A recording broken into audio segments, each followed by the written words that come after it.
Graças a Deus. Amados, vamos ao passo de número 83, com Jesus. Vocês sabem, estamos num estudo dos evangelhos, passo a passo. Hoje, o texto é Lucas 16, primeira parte do texto. Lucas, na verdade, gostaríamos de cobrir todo o capítulo 16. Às vezes, não temos o tempo, devido aos comentários que aqui vamos fazendo, não conseguimos tempo hábil para todo o capítulo 16, mas a primeira parte, capítulo 16, versículos 1 a 18, que trata da parábola do administrador infiel. Nós vamos ler o texto e tirar as lições que conseguimos aqui desse texto, destas palavras de Jesus. Neste caso, nós estamos aqui estudando uma fusão dos evangelhos, mas este caso, o capítulo 16 de Lucas, só Lucas escreveu. Então nós não temos como fazer outro texto correlato na harmonia dos evangelhos, porque é só o Lucas mesmo. Então, diferente das outras lições em que entrava Lucas, João, ou Lucas, Mateus e Marcos, nós aqui temos só o irmão Lucas, o médico amado, fazendo registro para Teófilo das coisas que Jesus realizou. E ele diz isso no início do seu evangelho.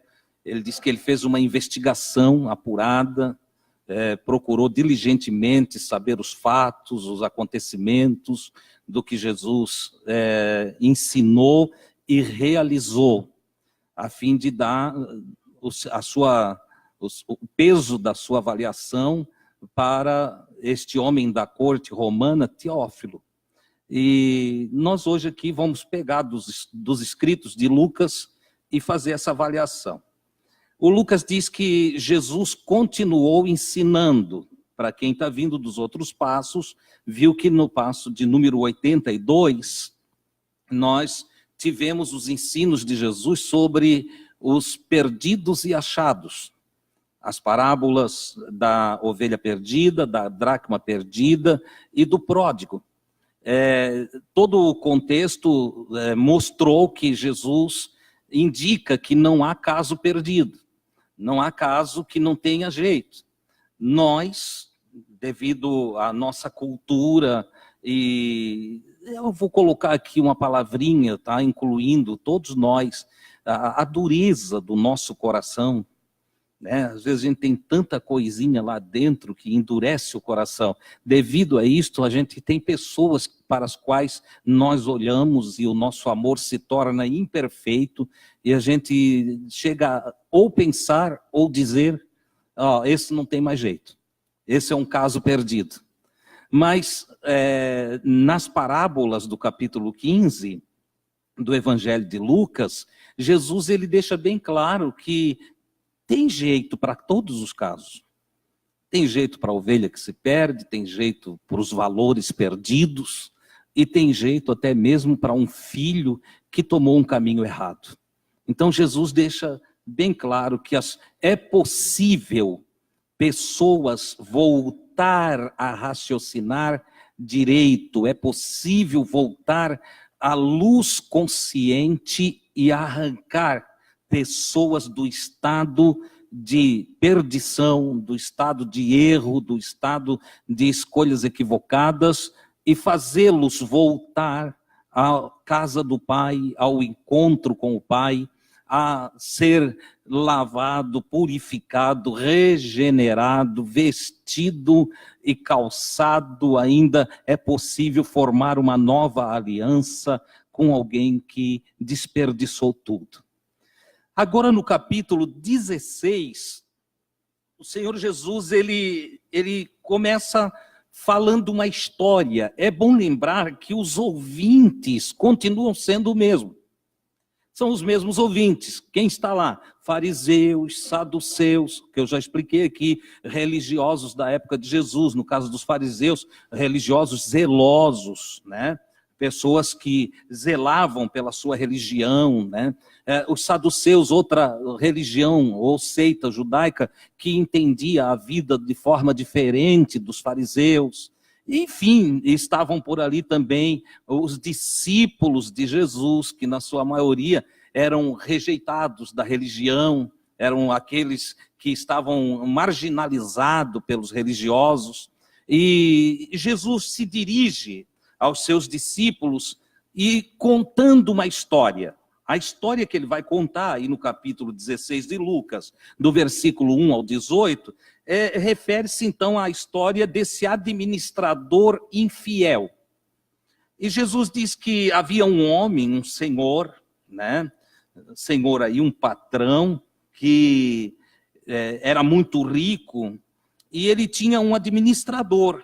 E esse administrador foi acusado para o seu patrão de estar desperdiçando os seus bens.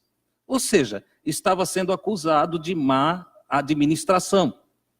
Era um sujeito em quem o patrão confiava, mas que outros começaram a olhar e disseram, olha, ele não é fiel. Ele não está fazendo as coisas como deveria fazer. Você, amigos, não sei, ou outros empregados, disseram ao patrão, alguém falou, o patrão ficou sabendo que o homem estava desperdiçando os seus bens. Então esse patrão resolve fazer o seguinte, ele chama o mordomo infiel, o administrador infiel. Vou conversar com ele. E aí ele diz, olha, vem cá, eu preciso falar com você. Eu tenho ouvido umas coisas de você.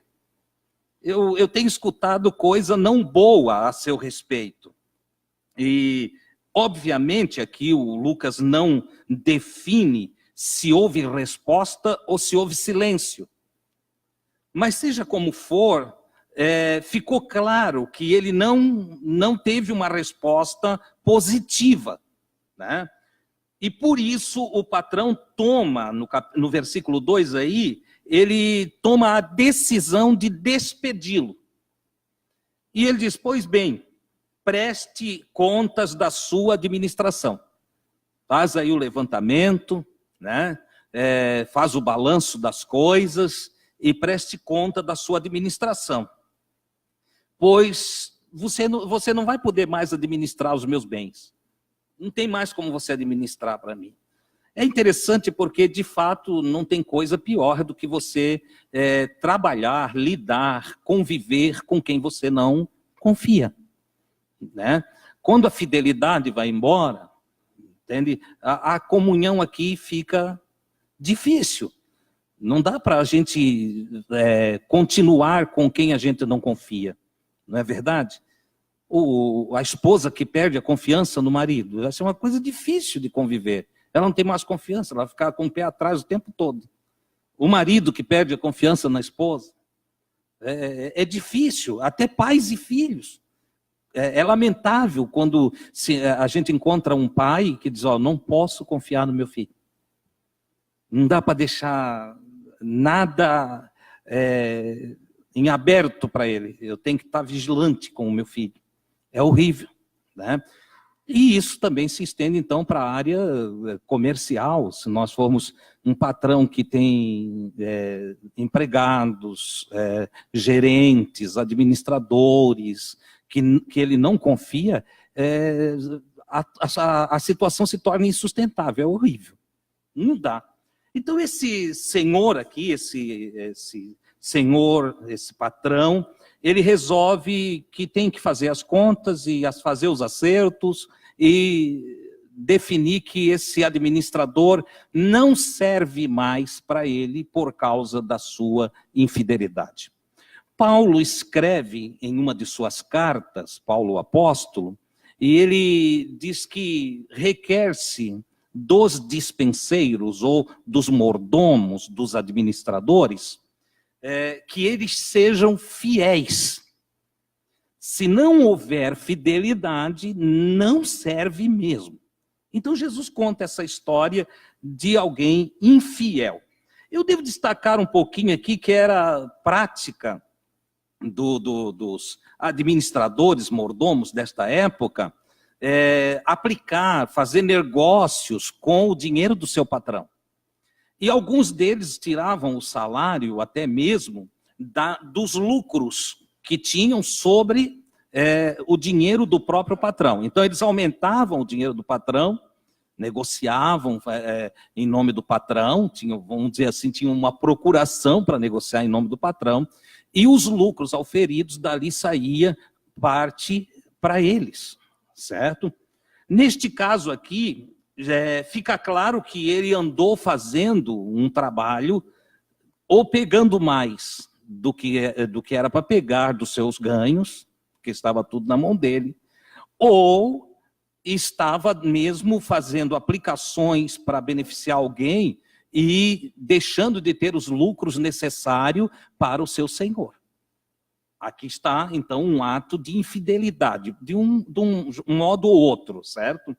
Bom, o mordomo, nesse momento, ele sai dali, ele vai ter... Vocês sabem que não dá para prestar conta de imediato, tem que ir lá fazer o balanço, fazer toda a busca, o histórico dos negócios, enfim, para apresentar para o patrão. Então, ele tem um prazo aqui para apresentar as suas contas.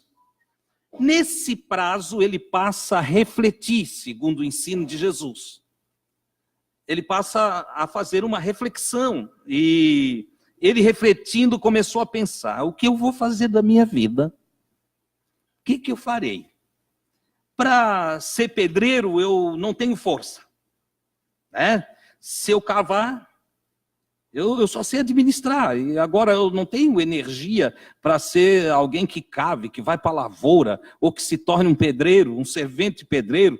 Não posso.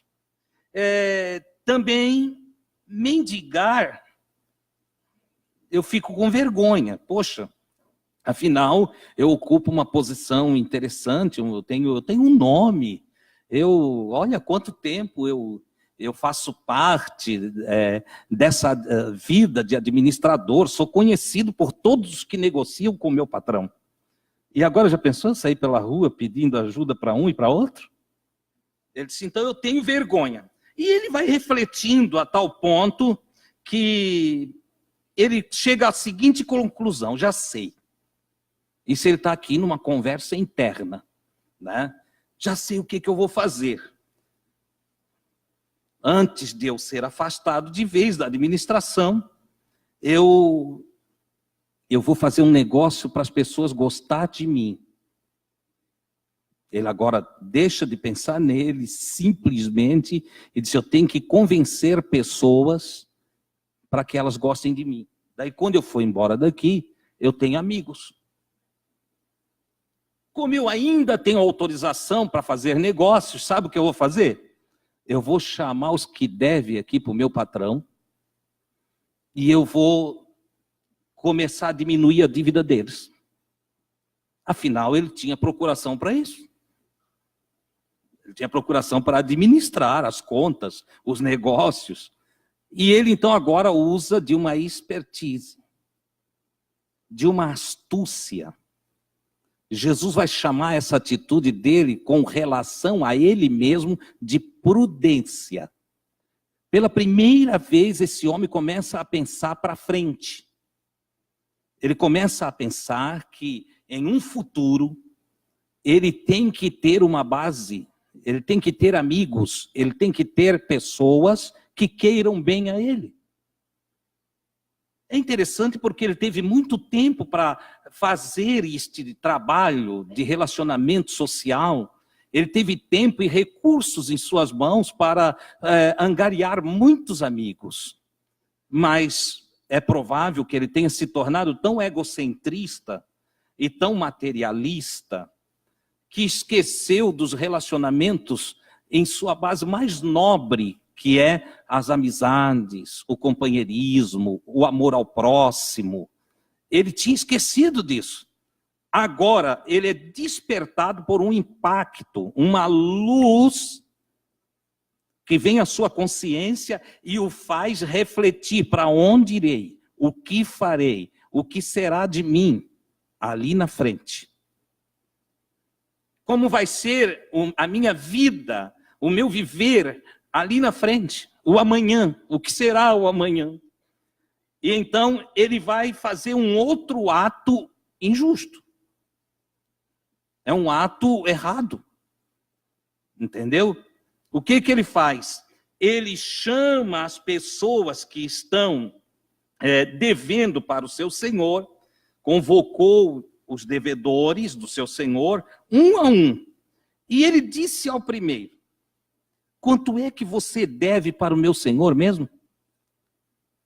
Ele sabia, mas ele está usando de uma astúcia, certo?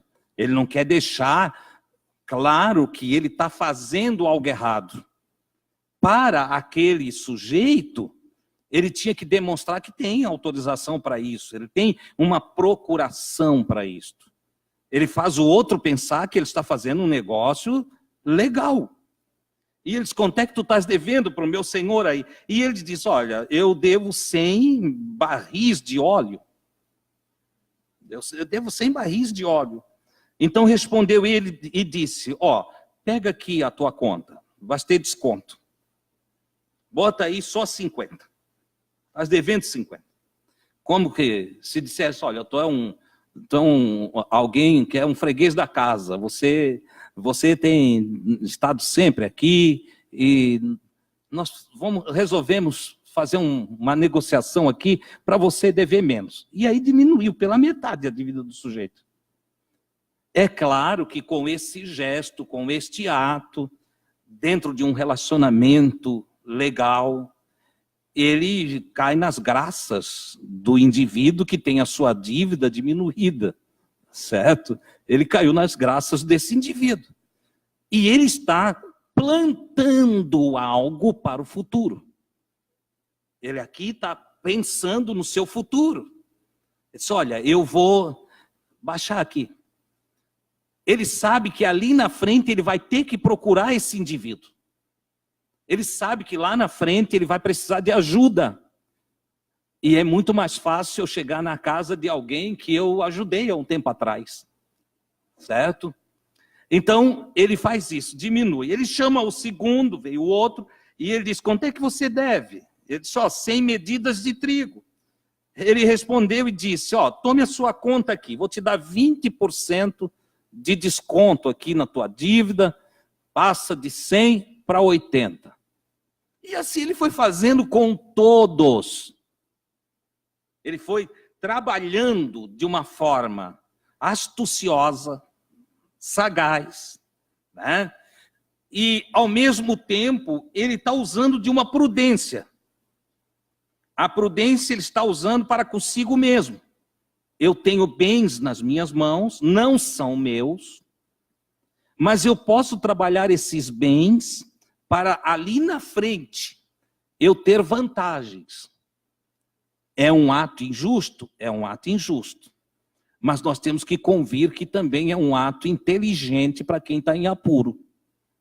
Existe uma sabedoria aqui, certo? Jesus vai falar que essa sabedoria e essa prudência é própria dos filhos das trevas. Então Jesus vai usar um provérbio aqui, olha, ele disse: os filhos das trevas, ou os filhos desta geração, são mais prudentes em sua geração do que os filhos da luz. O que Jesus está dizendo? Você sabe que sempre que o evangelho traz treva, está falando de mal, de malignidade. E sempre que ele traz luz, está falando do bem. Sempre você lê luz, bem, sabedoria, equilíbrio, luz.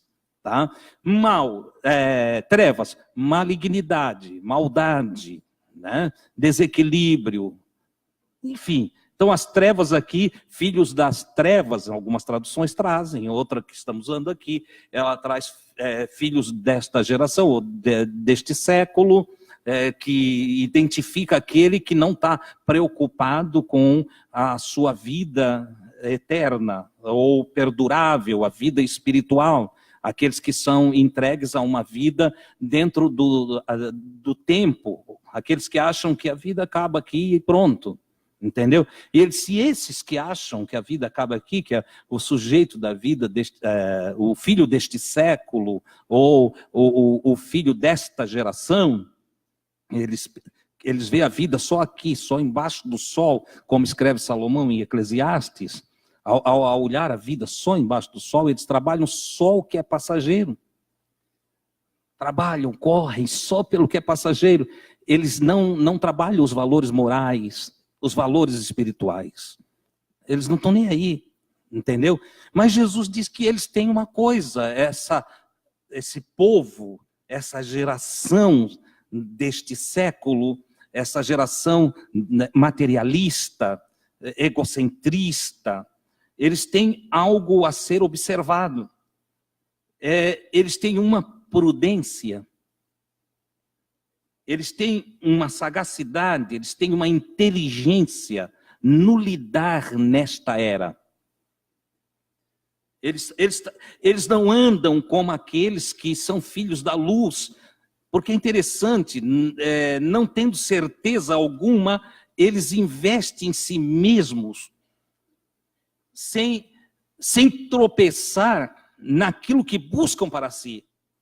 Enquanto há uma imprudência e uma dificuldade nos filhos da eternidade, nos filhos da luz, às vezes tem tanta luz que não se cuidam. Tem tanta certeza, tanta fé, que não são prudentes, que não agem com inteligência. Falta inteligência a alguns que se dizem crentes em Deus. Fazem da sua fé, da sua crença, algo tão banal, algo tão levado no piloto automático, que mesmo tendo recebido luz, tendo recebido a informação, o ensinamento do Evangelho, a sabedoria que vem do Senhor para eles trabalham no mundo sem prudência. É como se eu enxergo tanto que estou enxergando tudo, entendeu? Quando na verdade passa desapercebido muitas coisas e com facilidade caem no engano de alguns. Então Jesus diz, olha, os filhos das trevas são mais prudentes do que os filhos da luz. Um dia eu fiquei usando de uma figura tão natural, eu comecei a me ver como um cego. E eu então, dentro de casa, tentei fazer o caminho do meu quarto até a cozinha, como se eu não enxergasse nada.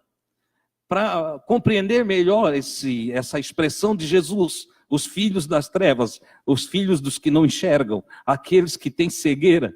E aí eu tentei, mesmo eu conhecendo a minha casa toda e os objetos, como não estou treinado para usar os outros sentidos e estou tão habituado à visão, eu acabei tropeçando no meu sofá e dei uma canelada no outro objeto que estava na frente e tal. Eu disse, meu Deus, como é ruim.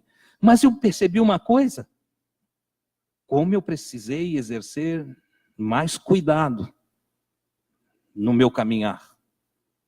Coisa que eu faço tão naturalmente, e você faz em casa também, é sair do quarto e ir à cozinha. A gente nem percebe mais as coisas. Entende? Passa, nem vê o que tem mais, já está ali, a mente já gravou o caminho, e você está enxergando, então chega e vai. Entendeu? Se um bichinho, um cachorrinho passar na frente, a gente tropeça nele, mesmo enxergando. E por que tropeça? Porque a gente está fazendo um trânsito automático, e não tem a percepção de um bichinho que pode servir de tropeço ali. Ou se o neto chega em casa e põe lá no caminho um brinquedo, tem tudo para a gente chutar o brinquedo dele, porque a gente já não presta mais atenção. Então é isso que Jesus está falando. Nós temos que cuidar para a sabedoria adquirida, para o conhecimento que alcançamos, não fazer de nós pessoas imprudentes com relação à vida. Nós precisamos que o conhecimento de Cristo e a ciência que Cristo nos traz, ela seja usada com a prudência do que não enxerga. Neste sentido, temos que cuidar para não achar que sabemos demais, para não ficarmos orgulhosos, soberbos, achando que nós somos superiores aos outros que estão em volta, entendeu? Como se nós fôssemos o número 1 do planeta, né? E que Deus tem uma exclusividade para nós, um privilegismo de cristão. Não, Deus cuida de mim, Deus cuida do meu carro, Deus cuida da minha casa, Deus cuida da minha família. E o sujeito vai se tornando um relaxado que não cuida de mais nada. Entendeu? Ele já não fecha o carro porque Deus cuida do carro. Ele não põe o cadeado no portão porque Deus cuida da sua propriedade. Ele já não cuida mais nem do trato com a sua esposa, porque Deus cuida da família dele, entendeu? E quando ele percebe, ele está na ruína daqueles que também não têm Deus. Estão vivendo do mesmo jeitinho que os que não servem a Deus, estão tropeçando nas mesmas coisas que aqueles que são das trevas tropeçam, vão vivendo o mesmo estilo de vida daqueles que não têm nenhum conhecimento do Cristo.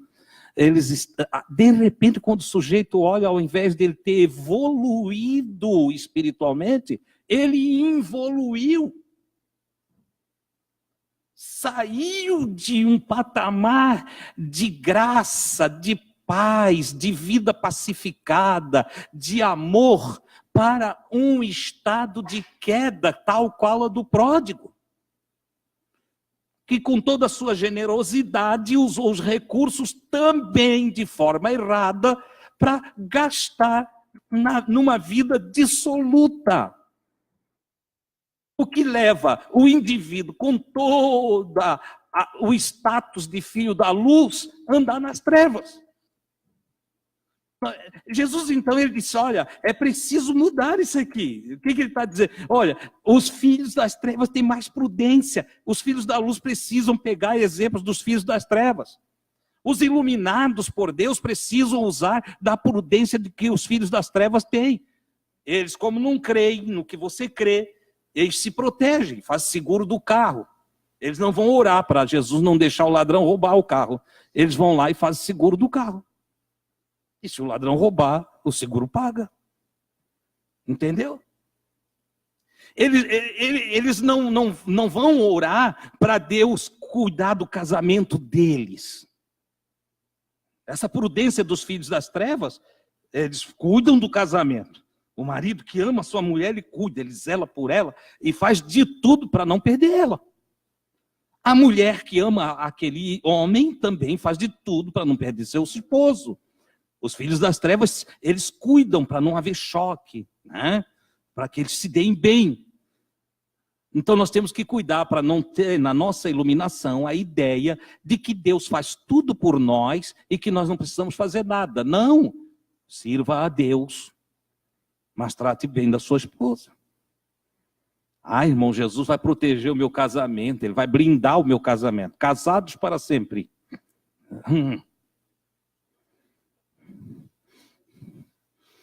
Tem pastor que acabou sem a esposa. O que houve? Faltou-lhe a prudência dos filhos das trevas. Estaria Jesus mandando nós copiar alguma coisa das trevas? Está assim. Está assim. Ele está mandando copiar a prudência das trevas. De quem anda nas trevas.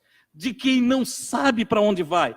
Daqueles que buscam firmeza e segurança dentro do processo da sua vida, dos seus relacionamentos. Ele disse, olha, tenha a prudência. Ele já falou isso em outro estudo que fizemos, quando ele fala das pombas e serpentes. Foi? Ele disse que é para a gente ser simples como as pombas e prudentes como as serpentes. Olha que coisa interessante. Eu preciso usar, nem todo mal é tão mal. Nem todo bem é tão bem.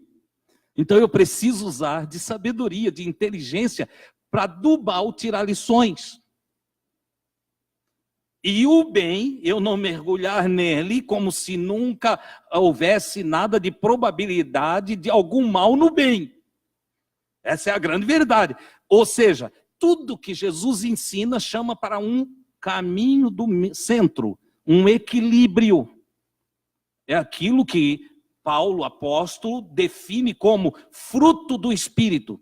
E dentro das virtudes do fruto do Espírito, ou das suas características, é um fruto com 9 características, dentro das características deste fruto, ele nomina, entre eles, domínio próprio. Eu saber me governar, eu saber me dominar, eu saber comandar, ter equilíbrio, manter o equilíbrio. É disto que Jesus está falando, então, essa prudência dos filhos das trevas. Jesus vai continuar aqui no assunto do mordomo que conquistou, então, alguns amigos, dando desconto. Ele conquistou amigos, e ele diz assim que usem as riquezas deste mundo ímpio, né? Eu fiz aqui o meu resumo, usei algumas palavras sem citar o grego, usei algumas palavrinhas gregas que cabe como tradução, que diferencia às vezes um pouquinho do que está no texto ali, tá? Então, usem a riqueza deste mundo ímpio para ganhar amigos, de forma que quando a riqueza deste mundo acabar, os amigos, recebam vocês em tabernáculos eternos, moradas eternas. O que Jesus está dizendo? Olha, existe uma riqueza dentro do mundo matéria.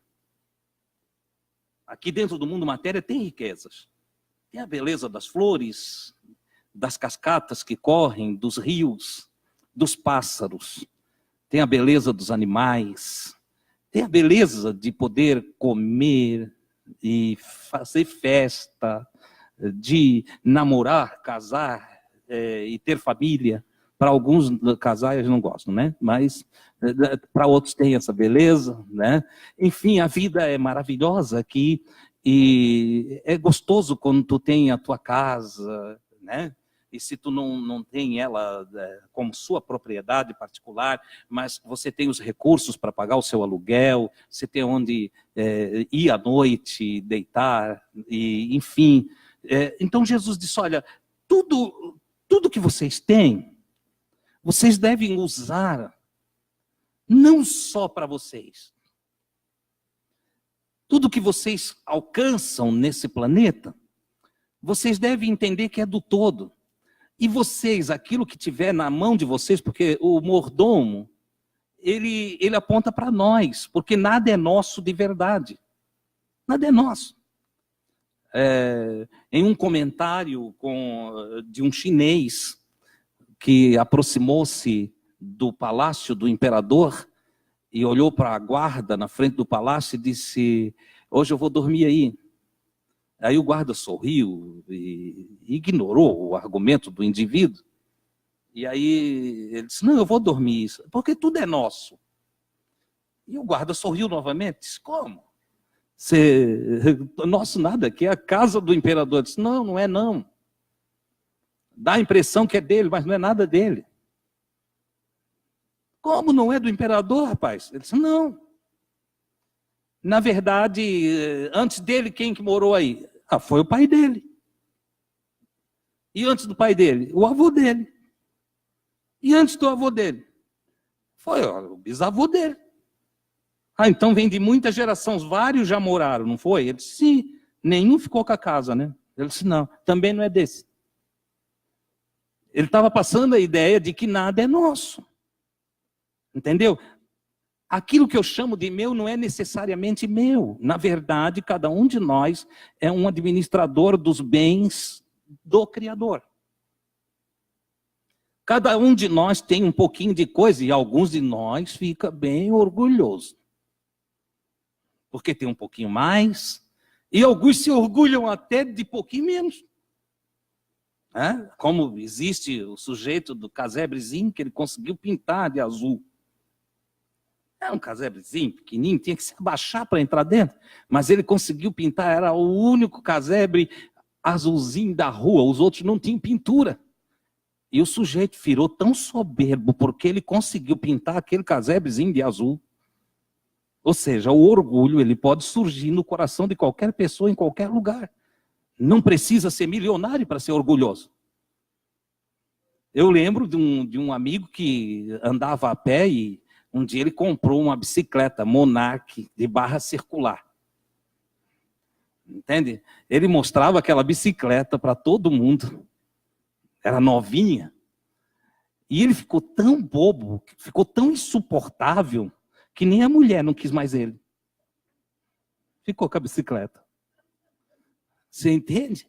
A soberba, o orgulho, pode tomar conta de um indivíduo por coisas mínimas, por coisas bobas. Entendeu? Agora tem aquele sujeito que ele tem o carro e não dá uma carona para ninguém. Ele é um mau mordomo. Ele tem a casa, mas Deus o livre de emprestar o seu banheiro para alguém tomar um banho. Não, isso é meu. Entendeu? Ele tem comida com abundância em casa, mas não tem a disposição, o amor, a generosidade, a caridade do Criador no seu coração. E ele não é capaz de repartir um pão com o faminto. É um péssimo mordomo, é um mordomo infiel. Ele não faz amigos. Eu tenho algumas pessoas que eu conheço e dizem, eu não tenho amigos. Eu disse, puxa, tu é ruim. Porque o cara que não tem amigo, ele é ruim, né? Meu Deus, eu tenho muitos amigos. Eu já falei aqui que pode me soltar em qualquer lugar do Brasil, de manhã, que até à noite eu tenho uma casa para dormir.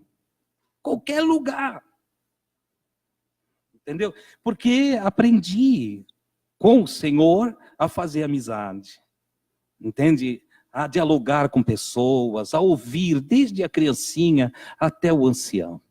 E cada um tem a sua história, cada um tem algo importante para me ensinar. Em cada um tem uma lição de vida. Ouça a criancinha e você vai aprender.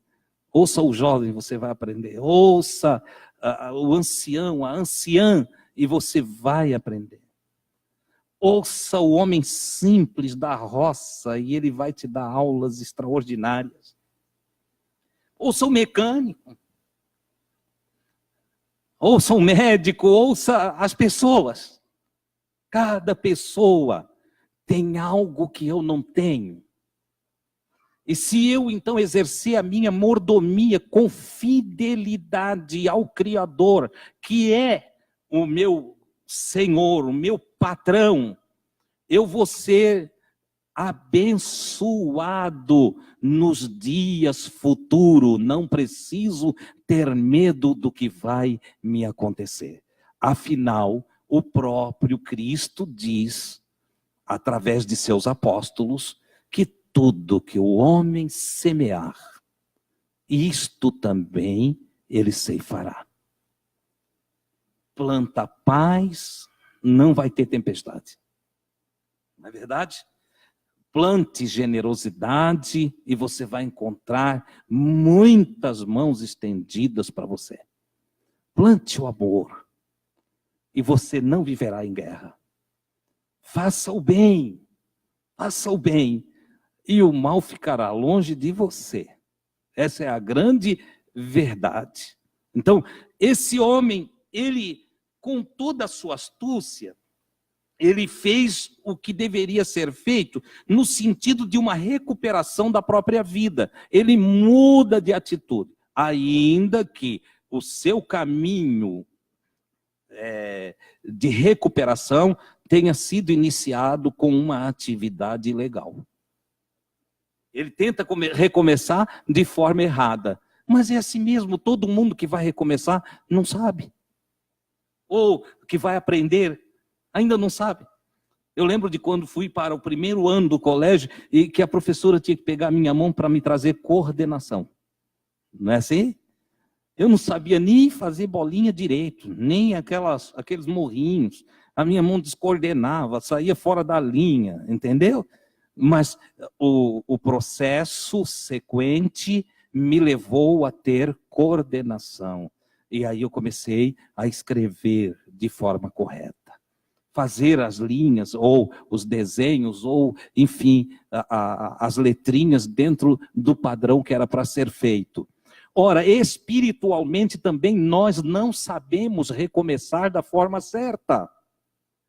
Mas nós devemos tentar recomeçar. O importante aqui é recomeçar. Nesta parábola, o patrão, não é Jesus, o patrão, o senhor daquele mordomo, daquele administrador, o elogia quando descobre o que ele fez.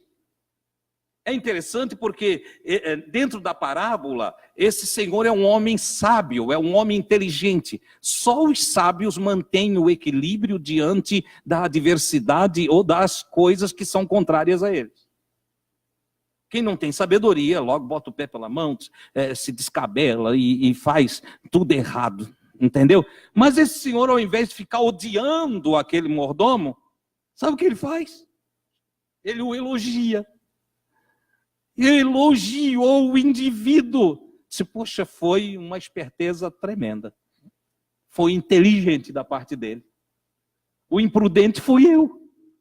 Que eu devia ter ficado lado a lado com ele até fazer todo o balanço, mas eu deixei ele fazer o balanço sozinho. Ele está agindo dentro do trabalho dele. Certo? Ora, Jesus continuando então diz, usem essas riquezas que vocês têm, esses valores que vocês têm, certo? Aqui no mundo matéria, para trabalhar amizade, para trabalhar comunhão, para trabalhar intimidade, para angariar amigos, para estar com pessoas. Use dos seus recursos e faça o bem para o outro, e ajude o outro, e trabalhe com o outro, e ame o outro, e faça tudo que você tem às suas mãos para fazer, faça-o conforme as suas forças para promover bem para o outro. Porque o que você vai colher no final das contas é todo o bem que você plantou. Essa é a grande verdade. Tá? Então Jesus continua, ele não está aqui dando uma lição, dizendo que é para a gente ser infiel, injusto. Não é para nós andar por aí pagando propina. Não é isso que ele está falando. Ele só está dizendo que aquele indivíduo fez daquele jeito e foi elogiado.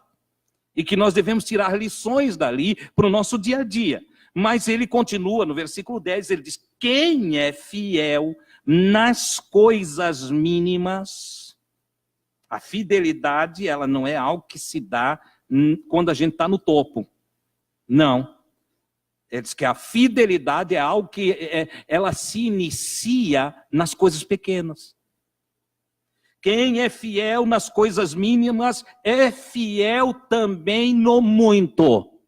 Então, não adianta promover indivíduos infiéis, achando que se ele estiver acima, eles vão mudar de vida. Não. A mudança de vida do indivíduo só se dá nas coisas mínimas. Quem não é fiel no mínimo, não é fiel no muito. Entendeu? Quem vive mentindo, mentirinhas em casa, acaba mentindo para toda a sociedade. E quem não cuida do que é dos outros, acaba não cuidando do que é seu também. Ele disse, quem é iníquo, torto, quem tem uma vida tortuosa, no mínimo, é iníquo, é tortuoso, sai fora da retidão, também no muito. Ou seja, eu preciso entender que a nossa vida é um conjunto de coisas mínimas. Também essas coisas mínimas que Jesus está falando, e ele vai falar logo em seguida das coisas grandes, das coisas que vão ser confiadas para a eternidade. Ele disse, se eu não souber lidar com a vida simples aqui na terra, se eu não souber lidar com você, como é que a mim vai ser confiado a vida perdurável das criaturas que vivem dentro do plano celestial, espiritual? Como eu vou me unir, me conectar ao Espírito do Cristo, se aqui dentro do relacionamento do dia a dia eu não consigo ser fiel? Eu não consigo ser correto com você, eu não sou honesto, eu não dou a você o que é seu, numa prática de justiça, e eu não retenho o que é meu, no sentido daquilo que de fato foi entregue a mim. Se não há fidelidade no meu relacionamento contigo, como eu vou declarar para os outros que há uma fidelidade entre eu e Deus? Se eu não amo você que eu vejo todos os dias, como é que eu vou amar a Deus que eu não vejo? Já ensinei aqui que o amor a Deus é realizado no amor pelos irmãos. Toda a verticalidade do meu amor ao divino só se revela na horizontalidade do meu amor para com você. Se eu não respeito a criatura de Deus, eu não respeito o Criador. Se eu não respeito o ambiente matéria que o Criador confiou a nós, seres humanos, e isso é só pegar a história do Gênesis e ver que Deus confiou a guarda da terra e o cultivar das coisas aqui a Adão. Se colocou o Senhor Deus, Adão, no Éden, no jardim, para lavrar e guardar. E se eu não sou fiel em guardar, em cultivar, em promover o bem, em promover a luz nessa terra, como eu espero ser levado para um cultivo e uma guarda e uma habitação dentro da esfera eterna, perdurável, da vida no Espírito? Quem vai migrar do corpo para o Espírito e ter vida perdurável como prêmio, porque é o prêmio oferecido por Deus através do Cristo? Deus enviou o seu Filho ao mundo para que todo aquele que nele confiar, por fé, crê, não pereça, não seja extinto, não seja aniquilado, mas tenha vida perdurável. Não tem porquê a eternização de seres do mal, de seres infiéis, de seres que não estão na retidão, que não praticam a justiça. Afinal, se há um projeto de novos céus e novas terras, esse projeto inclui a prática da justiça. Quando chegamos no Apocalipse, o livro das revelações e da restauração de todas as coisas, onde fechamos o ciclo da criação do homem e do projeto de Deus para o homem, nós vamos ver que neste fechamento de ciclo há novos céus e novas terras. Pedro escreve disso em sua carta também. Novos céus e novas terras, onde habita a justiça. Porque essa primeira terra, ela está contaminada pela injustiça, pela iniquidade, pela tortuosidade. Ela está contaminada pelas coisas erradas, pelas inversões dos valores, pelo egocentrismo. Houve até mesmo uma perda da humanidade. A própria humanidade se perdeu dentro do próprio ser, transformando o eu em ego. O ego nada mais é do que o inchaço do ser em sua própria soberba. Causa da destruição de Sodoma e Gomorra. Porque o que tinha em Sodoma e Gomorra que desagradou a Deus e que levou à destruição de Sodoma e Gomorra? Ele disse lá, por causa destes pecados, destes erros, desses desvios, foi destruída tua irmã Sodoma e Gomorra, quando o profeta fala para Israel. Qual eram os erros? Soberba, orgulho, muito orgulho, fartura de pão. Comiam e esqueciam dos demais. Entendeu? E ociosidade, que levou a uma virtualidade, imaginações que não chegavam a lugar nenhum. E se tornaram, então, quase como animais.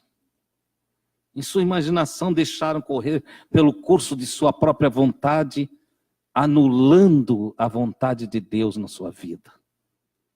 Ora, amados, Jesus diz: e se vocês não forem confiáveis ao lidar com a riqueza injusta deste mundo. Por que riqueza injusta? Porque aqui não tem nada justo. Você vê alguma justiça aqui na terra? O profeta profetizou e disse: a justiça do homem é como um trapo de imundícia. Sabe aquele trapo de esfregar o chão? Assim é a justiça dos homens. Dentro de todos os tribunais, emanada da política, uma politicagem feia, horrível. A política é bonita, a politicagem deixou a política feia, vestiram a política de politicagem e a justiça de injustiça. E há um clamor pelas ruas, principalmente de nossa nação. E há quem olha para o lado e diz: onde estão os justos? Cadê o justo? Quem é justo? Quem está fazendo as coisas certas? E Jesus diz: se vocês não forem confiáveis ao lidar com a riqueza injusta deste mundo, quem lhes confiará a verdadeira riqueza?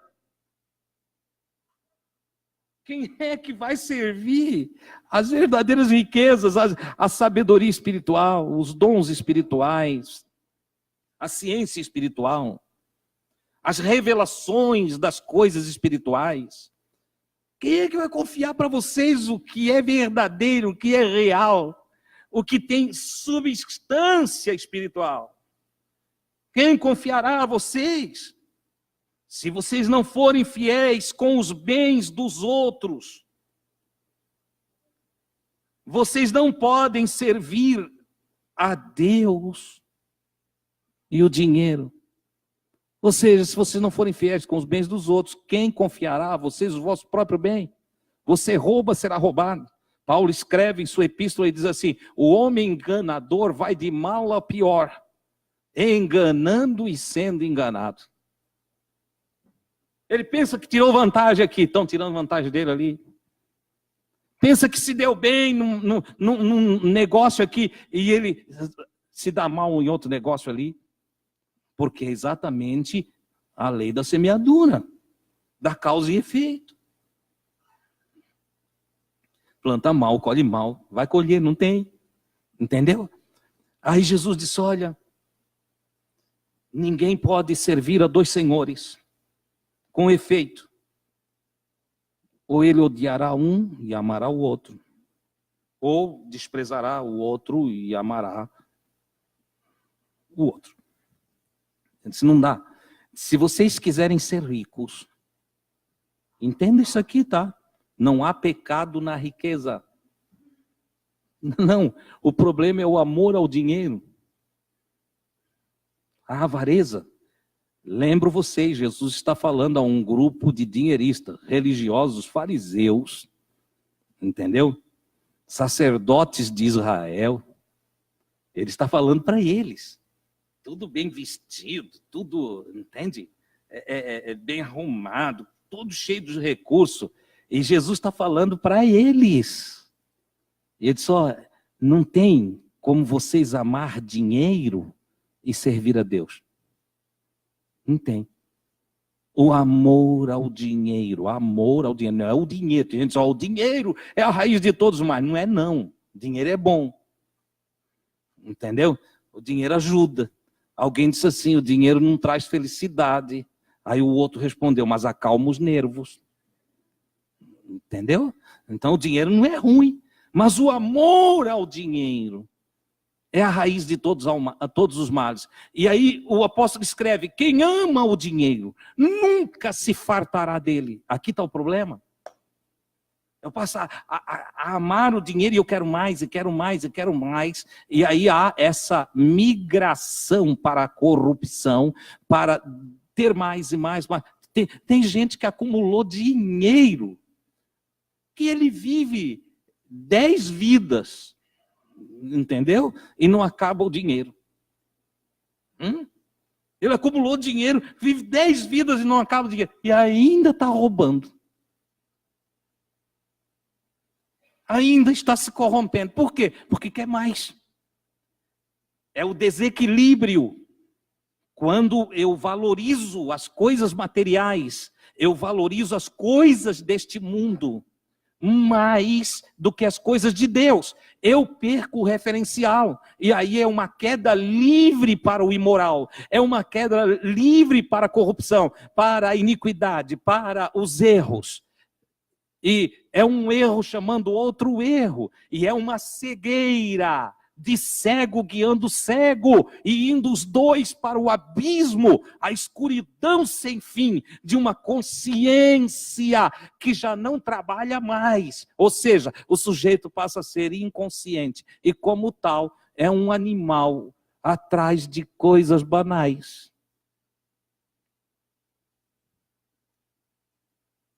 Então o Senhor Jesus, ele diz: olha, se não há um zelo, um cuidado, um trabalhar das coisas, das riquezas, dos recursos que o Criador deu para nós aqui nessa terra, certo? Se eu não tiver equilíbrio com a vida aqui, eu não vou receber do Criador as riquezas maiores, que é a vida na imatéria.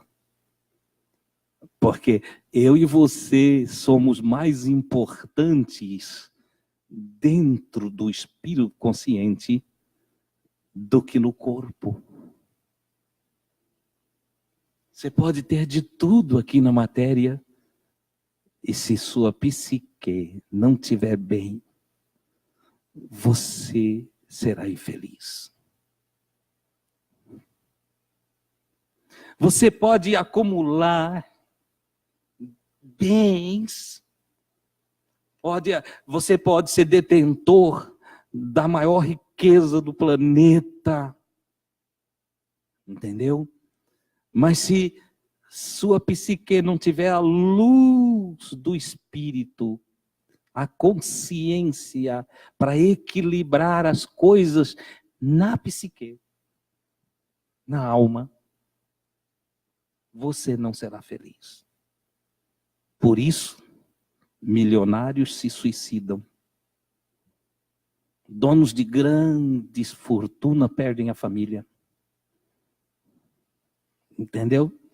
Filhos de pais bilionários abandonam o pai, abandonam mãe e vão viver numa aldeiazinha, numa vida simples. E acabam dizendo que não tem pai nem mãe. Omitem quem são seus pais para não serem perturbados com aquele padrão de vida descontrolado, descomunal e ao mesmo tempo que serve como peso psíquico de infelicidade. Ah, irmão, então agora todo mundo tem que ser pobrezinho e não pode mais ter dinheiro? Não. Seja pobre no espírito. O Cristo disse: bem-aventurado, abençoado, como você queira traduzir. A melhor tradução é abençoado, entende? Abençoado. Mas vamos lá, bem-aventurado, muito felizes, abençoado. Os pobres no espírito, que lamentavelmente temos aí nas nossas traduções de João Ferreira de Almeida, pobres de espírito. Um equívoco total. O Cristo nunca foi pobre de espírito. Dele está escrito que sobre ele repousou os 7 Espíritos de Deus, falando de uma plenitude, uma infinidade. Tudo que tinha de Deus repousou nele. É isso que quer dizer lá, os 7 Espíritos de Deus. O infinito repousou nele. Então ele não era pobre de espírito, mas ele era pobre no espírito. O que significa ser humilde. Tenho tudo, mas não tenho nada como o meu. E do tudo que tenho, quero que todos usufruam. E nesse sentido, este pobre no espírito pegou a riqueza da sua glória e serviu a humanidade inteira, dando a sua vida pelos seus irmãos. Você entende o que é isso? Se não vim para ser servido, eu vim servir. Eu não vim esperando que vocês me façam bem. Eu vim fazer bem para vocês. E é dele o ensino. Tudo que quereis que as pessoas façam para você, faz você para elas. Você quer ser amado, ame. Quer ser abraçado, abrace. Quer ser bem tratado, trate bem. Jesus se inverta o processo da espera. Transforme a espera sua do outro para com você em uma atividade, um exercício de vida diário, em que você faz para as pessoas aquilo que você tem expectativa em você, que as pessoas façam por você. Olha que coisa linda, ele é pobre no espírito. Esse pobre no espírito sabia usar com fidelidade de todos os recursos disponíveis a ele. Então está escrito, sendo rico, se fez pobre, se fez, não é pobre. Sendo rico, se fez pobre por amor de vós, para se tornar acessível. Você entende? Você entendia o Filho do Criador, que a beleza não está em reter, mas em distribuir, não está em acumular, mas em repartir, que a saúde é a doação das coisas. Você entendeu? Os fariseus, nesse momento, versículo de número 14, os fariseus que eram avarentos, que tinham grande amor ao dinheiro, não estou falando que todos os fariseus eram avarentos. Eu estou dizendo que estes, ouvindo tudo isso, zombavam de Jesus. Ele está doido. Como que repartindo eu tenho mais do que acumulando? Como que amando eu vou ter mais vantagem do que empurrar e tirar da frente? Então eles zombavam de Jesus. Isso não é cabível. Quer dizer para nós agora que esse teu jeito de ensinar, essa forma que tu está passando de viver, é melhor do que a nossa vida? Claro que é. Jesus então disse a eles, vocês são os que querem se passar por justos, como muitos hoje se acham os tais. Nós somos crentes, nós somos evangélicos, nós somos o povo de Deus, nós temos o privilégio da proteção do Altíssimo. Jesus, vocês são os que querem passar por justo diante dos homens, mas Deus conhece os corações. Deus não se deixa levar pela aparência. Deus não se deixa levar pelo blá blá blá de ninguém. Aquilo que este mundo valoriza de Jesus é detestável aos olhos de Deus. A pompa, a soberba da vida, a ostentação, entendeu? Toda essa coisa que adoece o ser é detestável por Deus.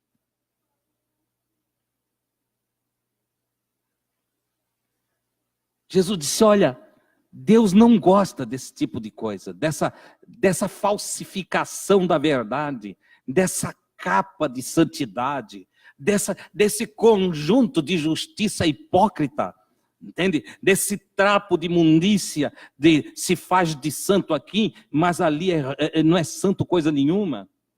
Dessa condição horrível, desse proceder fingido. Dessa ocultação do verdadeiro ser em meio ao conjunto religioso.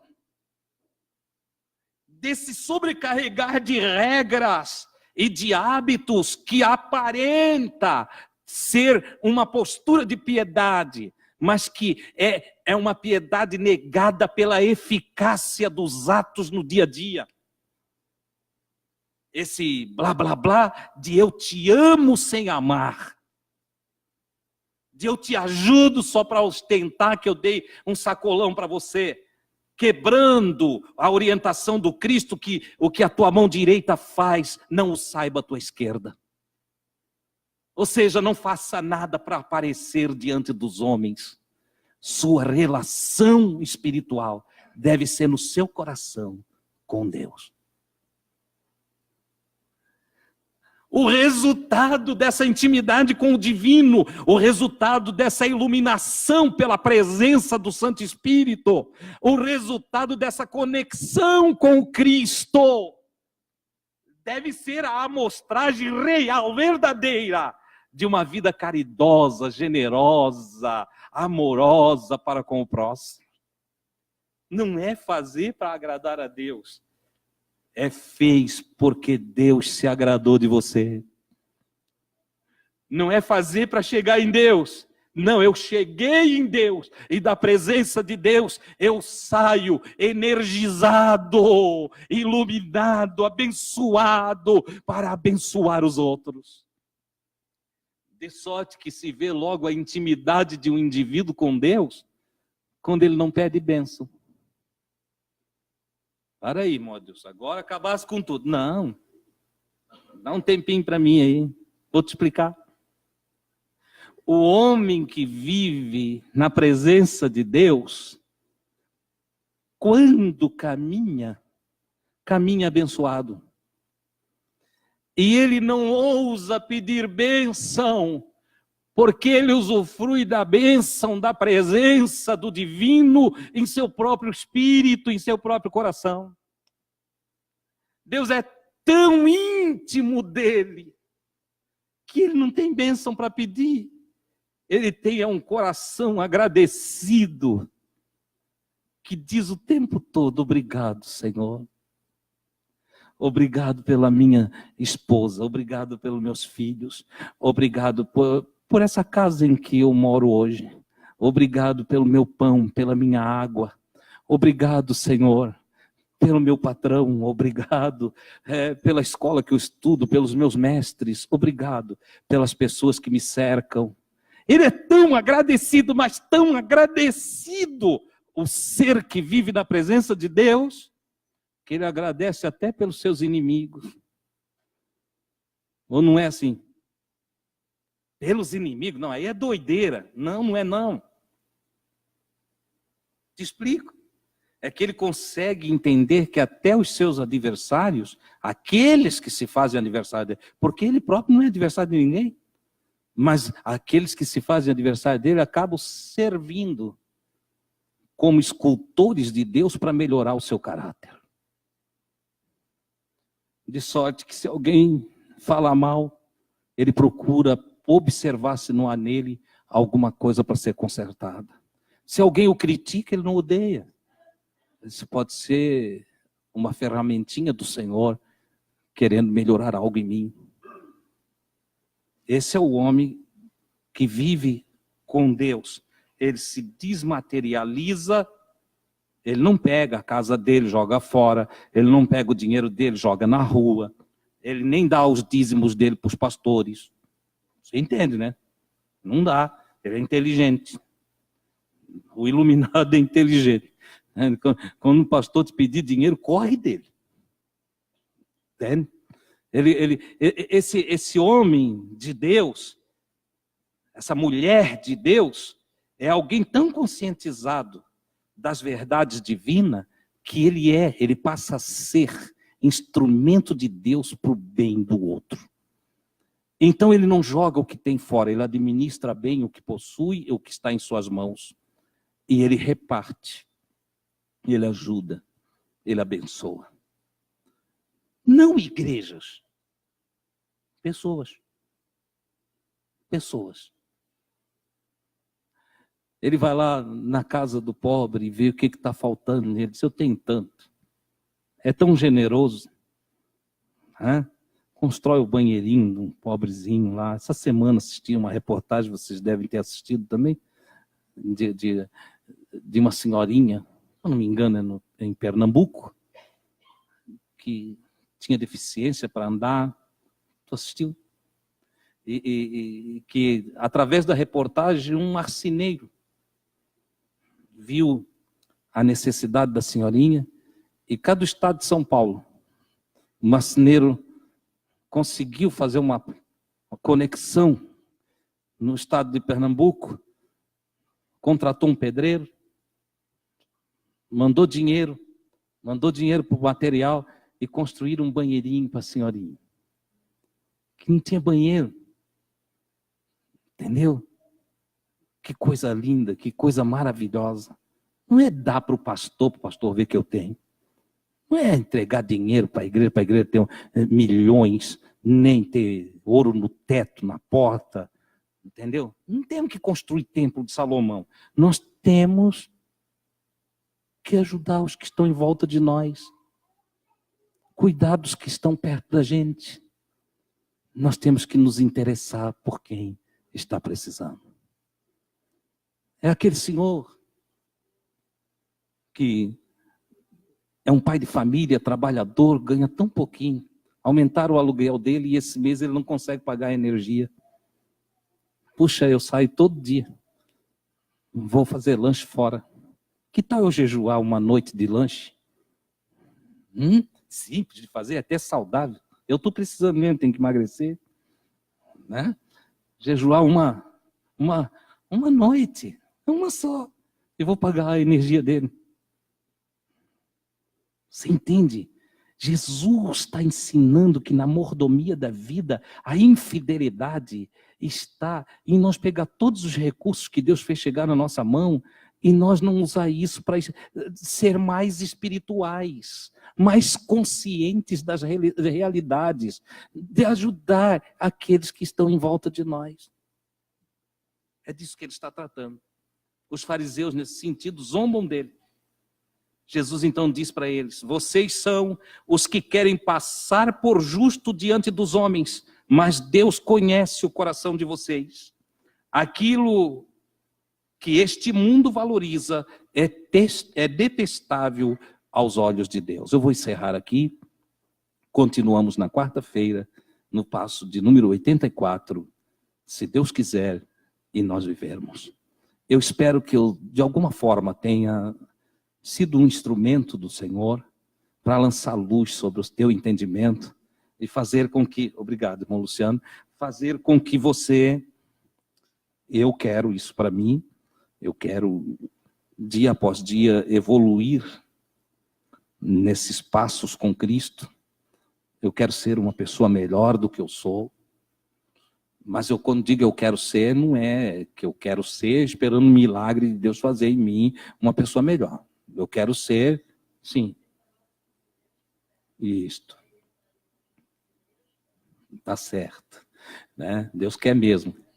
Então olha só, eu quero ser e vou me esforçar para ser. Hoje, eu conversando com uma pessoinha, ela disse, eu queria melhorar. Eu disse, o que você está fazendo para melhorar? Não, eu não consigo. Eu disse, mas você já tentou? As pessoas dizem que querem melhorar, mas não conseguem. Eu digo, você já tentou? Não tentaram. Ora, se eu ficar só no terreno das vontades, eu não vou chegar em lugar nenhum. Mas se eu transitar do terreno das minhas vontades para as ações práticas, eu buscar, eu encontrarei o que estou buscando, inclusive a Deus.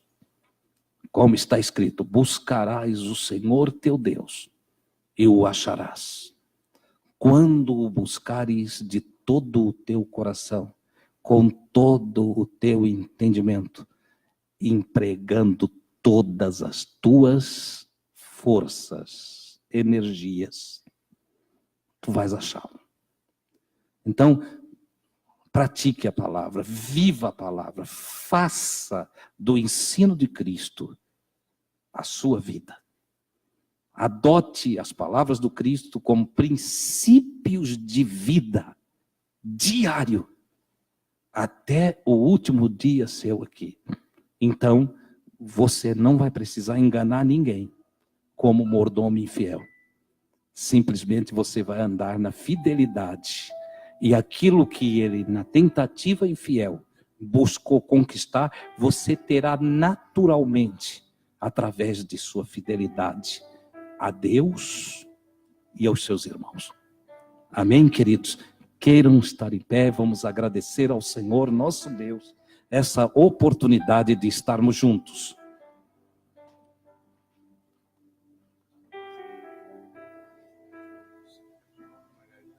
Certo. Nós vamos, nessa oração, eu quero pedir você para se unir a mim e nós juntos, no Espírito, pedir a Deus por Luiz Nunes Lopes. O Luiz está com um câncer na garganta, um nódulo. Vamos falar com Deus. O Criador pode, com todos nós unidos, desejando o bem do Luiz, o Criador pode desfazer esse nódulo. Você crê? Jesus diz, tudo é possível que confia. Eu confio. Nós vamos orar também pela Janete. A Janete é de Londrina. Está nos assistindo aí, né? Ela, ou não, amiga da irmã Esdra, fez uma cirurgia no intestino. Está com dificuldade na sua recuperação. O José Desidério teve um AVC. Precisa da ajuda de Deus. Elias sofreu um acidente. Precisa do toque do Senhor. Fraturou aí algumas vértebras. O Leonardo Moraes perdeu a visão repentinamente. Nós podemos falar com Deus nessa noite. Jesus disse que tudo que nós ligarmos na terra será ligado nos céus. Vamos conectar agora nosso espírito ao Senhor, à esfera espiritual, e vamos pedir a Deus que venha ajudar essa gente. Eu quero tanto ajudá-los. Eu quero vê-los saudáveis. Pai do céu, Tu és maravilhoso.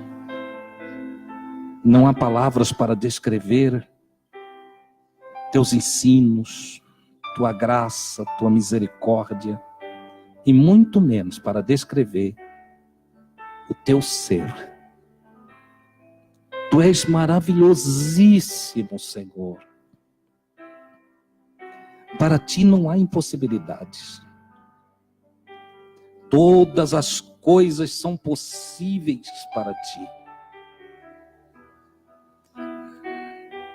Quando comentamos a palavra, quando meditamos em Ti, ainda que somos tão pequenos que não temos condições de alcançar, de nos conscientizar da magnitude do Teu ser. Contudo, na nossa pequenez, nós podemos afirmar, eu posso afirmar, eu confio em Ti. Eu creio em Ti. Creio no Teu amor, creio na Tua graça, creio nas Tuas misericórdias, creio na Tua bondade, creio que podes manifestar Teu poder para curar, para salvar, para regenerar, para mudar circunstâncias, para mudar rumos, para mudar vidas. Ao ler o evangelho do Teu enviado, o Teu Cristo, eu posso contemplar as Tuas ações, porque através dele eu Te vejo.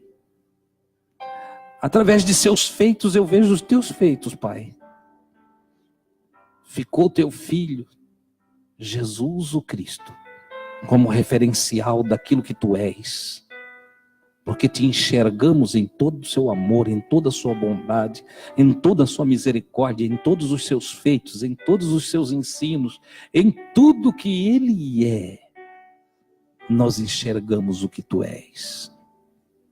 E porque confiamos em Ti, Senhor, através desse referencial, nós pedimos pelo Leonardo Moraes, esse filho que perdeu a visão. Rogamos pelo Elias, que sofreu acidente e que precisa de restauração dos ossos. Rogamos, Senhor, pelo José Desidério, que teve um AVC e precisa da Tua ajuda para que o seu corpo reaja a todo o tratamento. Rogamos pela Janete de Londrina, que está precisando se recuperar, Senhor, desta cirurgia, e o seu organismo não está reagindo como esperado. Sabemos que por Tua graça, por Teu olhar, por Tua vontade, por Teu querer, ela pode se recuperar hoje. Oramos pelo Luiz Nunes, Senhor, que está neste momento em grande aflição por causa do câncer, deste nódulo na garganta, que assusta o próprio diagnóstico, meu Pai. Mas também sabemos que Tu podes curá-lo. Tu tem o código-fonte de cada célula nossa. Tu podes mudar, Senhor, qualquer reação em qualquer organismo. Tu podes transformar a situação. Tu podes tirar a dor e trazer alívio. Tu és o Senhor, para Ti não há impossibilidades. És o Criador, o Autor da vida. E são bem-aventurados os que confiam no Teu nome, os que esperam em Ti, os que aguardam na Tua salvação. Nós clamamos a Ti por esses nossos irmãos. E agora, meu Pai, eu também rogo por todas as pessoas que vieram nesta casa nessa noite. Que Teus filhos tenham cada vez mais luz, que Teu Santo Espírito trabalhe em cada coração e que haja cada vez mais iluminação do entendimento, meu Pai, e que juntos possamos nos tornar um povo forte, um povo de coragem, um povo fiel, um povo, Senhor, que pratica a justiça e glorifica o Teu nome aqui na terra. Que ao andarmos por aí, em cada dia da vida que Tu nos conceder a nós, possamos, Senhor, ser também olhados como homens, ou as mulheres aqui presentes, como mulheres de Deus, pessoas de Deus, pessoas do bem, pessoas espirituais, pessoas evoluídas, pessoas que estão se desenvolvendo para atingir a maturidade do Cristo, numa estatura de pessoa madura. Que haja maturidade em nossos corações. Que o nosso aprendizado não se limite, Senhor, à audição, mas que haja um dar ouvido ao que foi ouvido. e para um praticar de todo o ensino recebido. Que as lições manifestadas na palavra sejam transformadas em práticas no nosso dia a dia. E que cada um de nós brilhe para a glória do teu nome. Aleluia, com humildade, com amor, no exercício da piedade, da misericórdia, da generosidade, na prática do bem. Abençoa também, Senhor, aqueles que nos assistiam através das redes sociais e aqueles que ainda vão nos assistir através do YouTube. Que eles sejam agraciados com a tua paz, com a tua bênção, com a tua proteção, com a tua luz, com a tua presença. Por Cristo, rogamos a ti. Graças a Deus.